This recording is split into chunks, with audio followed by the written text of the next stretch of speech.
I chose T.S. Eliot as my main focus for my author study. T.S. Eliot was an American poet who lived in Britain most of his adult life. His writings displayed the damaged human psyche, something that he experienced firsthand. As a child, T.S. Eliot was isolated due to his disability, and during World War I, he endured the bombing of London and his inability to fight for his country because of his disability. The presentation will explore the writings of T.S. Eliot, and it will highlight why he became a poet that he was, and it will look at his fragmented writing style and his impact on the modernist time period. Eliot was born in Missouri in 1888 to a middle-class family. Due to physical illness, Eliot often found himself isolated and unable to engage with other boys, an experience that resulted in him learning to love literature. While earning his bachelor's and master's at Harvard, Eliot published a handful of poems. In 1915, he published The Love Song of J. Alfred Prufrock, which quickly received the attention of many writers and critics. Though he grew up in America, he moved to London for much of his adult age, which resulted in him being considered an American and British author. He went on to produce other influential poems such as Ash Wednesday and The Hollow Men, as well as The Wasteland, the poem that many consider his masterpiece. In addition to poetry, Eliot wrote drama and critical work. His essays on poetry, moreover, had a tremendous influence on many of the most prominent literary critics. The first poem I read was called The Wasteland. The first section of the poem is called The Burial of the Dead. It starts off with the poem speaker talking about how spring is an awful time of year, stirring up memories of bygone days and unfulfilled desire. The poem then shifts into a specific childhood memory of a woman named Marie. This is followed by a description of tangled dead trees and land that isn't great for growing stuff. Suddenly, you're taken to a room with a clairvoyant or spiritual medium named Madame Sostres, who reads you your fortune. And the section ends with a herd of people crossing over the London Bridge. The next section is called A Game of Chess. You're taken to a glittery room with lavish women, and you notice hanging from the wall is an image of the change of Philomel, a woman from Greek mythology who was raped by King Terus, and then changed into a nightingale. An anxious person says that their nerves are bad and asks you to stay the night. This is followed by a couple of fragments vaguely asking you what you need to know and remember. The section finishes with a scene of two women chatting and trying to sneak in a few more drinks before the bar closes, which is like an underground bar because at the time drinking was illegal due to prohibition. The third section is called The Fire Sermon. It opens with a speaker who is hanging out beside London's River Thames and feeling bad about the fact that there's no magic left in the world. The focus then swoops back to the story of Philomel for a second. Then you hear from Tiresias, a blind prophet from myth who turned into a woman for 7 years by the goddess Hera. Next, Eliot describes a scene of an unattractive couple that are in an awful relationship. The section ends with someone eerily singing a popular song. The fourth section is called Death by Water. It's just a really short scene, and you pretty much only see a dead sailor named Thelbis that is decaying at the bottom of an ocean, and the poem tells you to think of this young man whenever you feel too proud. The fifth and final section of this poem is called What the Thunder Said. Section 5 takes you to a stony landscape with no water. There are two people walking, and one notices in his peripheral vision that a third person is with them. He looks over, though this other person disappears. In a dramatic moment, thunder cracks over the scene, and its noise seems to say 3 words in Sanskrit, Dada, Dayada Vam, and Damyata, which command you to give, sympathize, and control. This is followed by a repetition of the word Shanta, which means the peace that passeth all understanding, which kind of gives hope and resolves a lot of conflicts. The theme of The Wasteland is the lack of water. Water promises rebirth, and at the same time, water can bring about death. Eliot sees the card of the drowned Phoenician sailor, and later titles the fourth section of his poem after Madame Sosostris, because he fears death by water. When the rain finally arrives at the close of the poem, it does suggest the cleansing of sins and the washing away of misdeeds and the start of a new future. However, with it comes thunder and perhaps lightning. The latter may portend fire. Thus, the fire sermon and what the thunder said are not so far removed in imagery linked by the potentially harmful forces of nature. The literary period was modernist because it shows a fragmented after-war scene. The style of The Wasteland was a sophisticated meditation on modern society written by a very educated man. You can tell from the very beginning that nothing is going to ever be resolved in the poem. One thought always leads to another because there is always a final word that keeps each line from being finished. For example, April is the cruelest month, breeding, lilacs out of the dead land mixing, memory, desire, stirring. Lines 1 through 3. The next poem that I read was The Love Song of J. Alfred Prufrock. J. Alfred Prufrock is a middle-aged, intellectual, and decisive man. He invites the reader along with him through the modern city. He describes the street scene and notes on social gathering of women discussing Renaissance artist Michelangelo. He describes yellow smoke and fog outside the house of the gathering and keeps insisting that there will be time to do many things in the social world. Prufrock agonizes over his social actions, worrying about how others will see him. He thinks about women's arms and perfume, but does not know how to act. He walks through the streets and watches lonely men leaning out their windows. The day passes at a social engagement, but he cannot muster the strength to act, and he admits that he is afraid. Prufrock wonders if, after various social gestures, it would have been worthwhile to act decisively, if it resulted in a woman's rejection of him. He thinks he is not a Prince Hamlet figure, but a secondary character in life. Worried over growing old, Prufrock adopts the fashions of youth. The theme of this poem is if you don't act fast, big experiences in life might just pass you by. The poem ricochets between the past and the future and never settles on the present. Prufrock thinks there will be all this time that he will have to be able to do stuff, but in reality, he's just looking at the future and the time he's going to have, but he's missing out on the present, and then suddenly his time is up. There's no longer any time to have.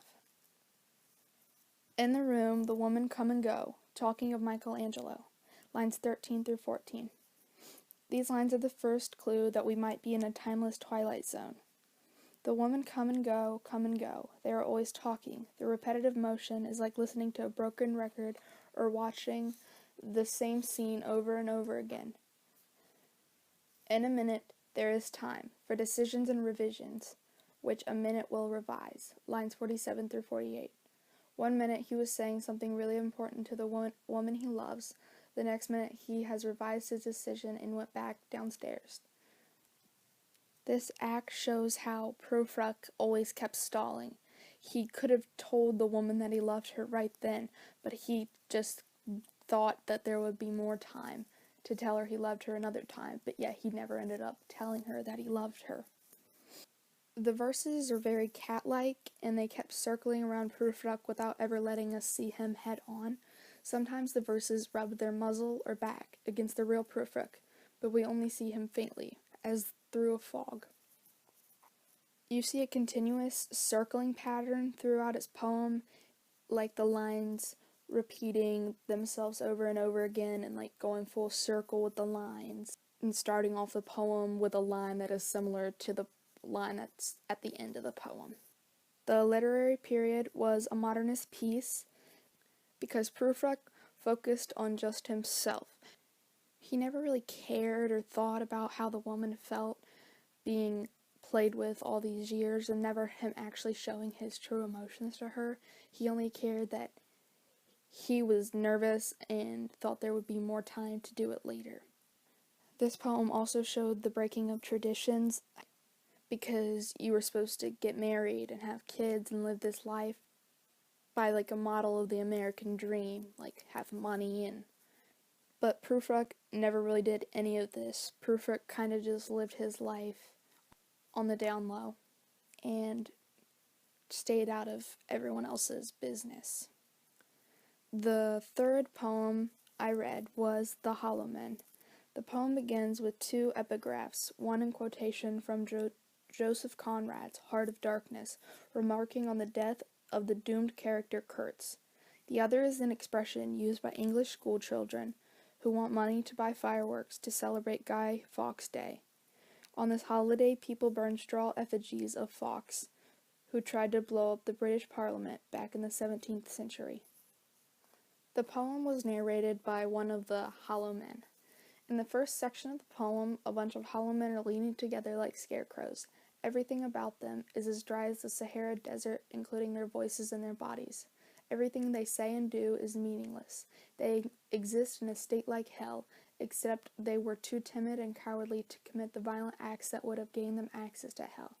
They have not crossed over the river Styx to make it to either heaven or hell. The people who have crossed over remember these guys as the Hollow Men. In the second section, one hollow man is afraid to look at the people who made it to Death's dream kingdom, which is either heaven or hell. These men are living in a world of broken symbols and images. The third section of the poem describes the setting as barren and filled with cacti and stones. When the hollow men feel a desire to kiss someone, they are unable to. Instead, they say prayers to the broken stones. In the fourth section, the hollow man from section 2 continues to describe his vacant, desolate surroundings, in which are no eyes. The hollow men are afraid to look at people or to be looked at. The fifth and final section begins with a nursery rhyme modeled on the song Here We Go Round the Mulberry Bush. Except instead of a mulberry bush, the kids are circling a prickly pear cactus. The speaker describes how a shadow has paralyzed all of their activities, so they are unable to create, respond, or even exist. He tries quoting expressions that begin, "Life is very long," and "For thine is the kingdom," but these too break off in fragments. In the final lines, the mulberry bush song turns into a song about the end of the world. You might expect the world to end in a huge bright explosion, but for the hollow men, the world ends with a sad and quiet whimper. The theme is exile, because these are the souls that are exiled from heaven and exiled from hell, because they weren't good enough for heaven, but they weren't evil enough for hell, so they're kind of trapped in this empty land where they have nothing to do with their lives. These men are just stuck on the bank of the river and cannot cross over into death, even though they are dead themselves.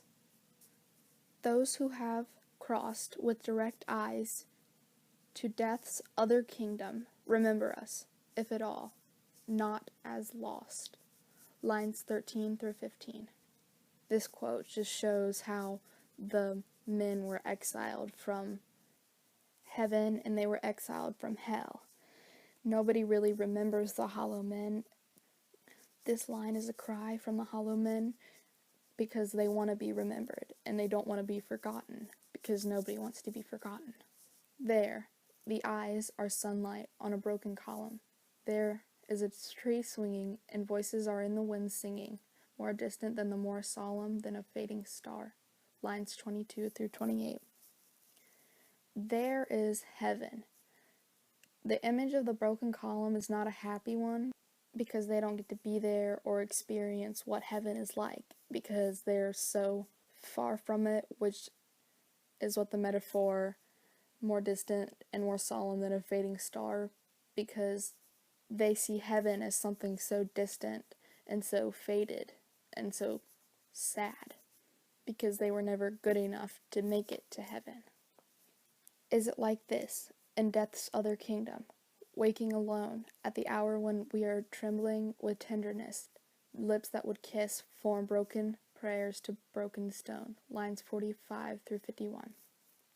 Though the hollow men are deathly afraid of what heaven is like, they still are curious about what goes on there. They kind of just want to know what it's like, and they have no way to imagine this other kingdom except through the reference to their own sad existence.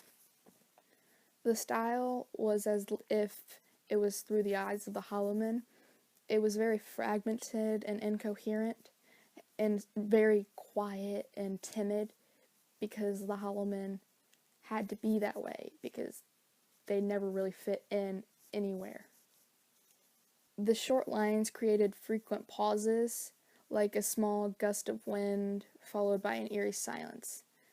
The literary period was modernist because he mentions and speaks of the exile from heaven and the exile from hell that these men have to deal with. The motif seen throughout all of Eliot's poetry is a damaged human psyche. You can see this displayed in The Wasteland through this quote: "In the dry stone, no sound of water. As previously discussed, water is the staple of life, and without it, everything would die. This displays a damaged human psyche because his bones are the stones, which means he has no water and is just dead internally." You can see the motif carried through the love song of J. Alfred Prufrock through this quote: "Would it have been worthwhile?" he said in regards to his boring, meaningless life as he watched the days pass by too scared to confront women. Finally, you can see it in the hollow men. Headpiece filled with straw, alas. What this quote is trying to show is how the head is empty of important thoughts, but is instead filled with meaningless thoughts. The first critique was by Mary McCormick through a feminist lens.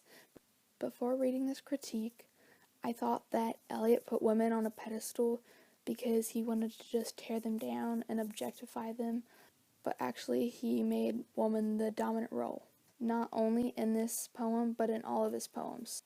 She makes the point for each section of The Wasteland that women are and should be the dominant figures in society. Eliot has a sensitive attitude towards the metaphorical worth of woman in his poetry. The woman's characters play a dominant role in fusing Buddhist points of view and Christian view purgation. This simultaneous application of the two concepts of fire account for the actual perception of the meaningless and experience inherent in the poem. It is evident that Eliot delineates his female characters with high metaphorical significance. The second critique was by Christy Hawthorne, who critiqued it through a Marxist lens. She said, "The poem reflects Marxist ideas of alienation and species being through the use of voice. It gives the reader a sense of chaotic emotion. Eliot's representation of societal ideologies and the breakdown of these challenges the reader into questioning conventional intellectual discourse." She goes on to say that even though Eliot was born into a middle-class family, he portrays the upper class and the lower class, from how each corresponding classes would see themselves very well.